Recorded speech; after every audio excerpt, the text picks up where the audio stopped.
Non abbiamo intenzione di sottovalutare in alcun modo le difficoltà oggettive che si frappongono al percorso di pace, abbandonato sì da troppi anni, anni nei quali si è oggettivamente esasperata la tensione tra il diritto di Israele a essere in sicurezza, a difendersi, e il diritto dei palestinesi ad avere una vita libera e dignitosa. Non è neanche nostro compito riconoscere le responsabilità singolari e individuali o collettive che hanno prodotto la situazione di tensione che oggi viviamo. Io penso che però oggi come ieri la responsabilità principale di fronte a questi conflitti sia comunque sempre di chi si gira dall'altra parte per non volerli vedere.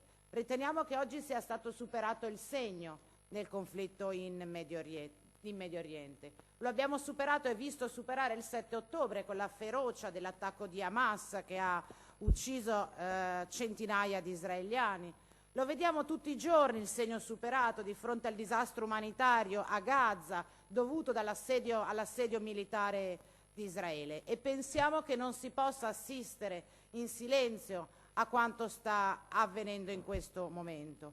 E allora c'è l'urgenza di fare tutto ciò che si può fare per un cessate il fuoco immediato che consenta alla popolazione palestinese di Gaza e di Rafah di trovare sollievo dalle sofferenze a cui sono sottoposti in un clima di continua e perenne violazione dei diritti umani e civili in quei territori.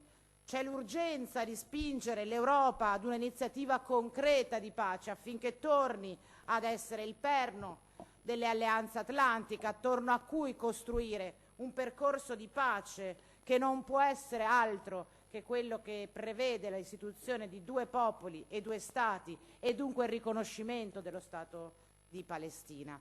Sembra una contraddizione insistere sulla pace nel momento in cui in Medio Oriente sembra prevalere la guerra, ed è forse questo l'atto di coraggio a cui con questa risoluzione chiediamo un impegno al Consiglio della Regione del Veneto, al Parlamento italiano, alle istituzioni europee. Grazie.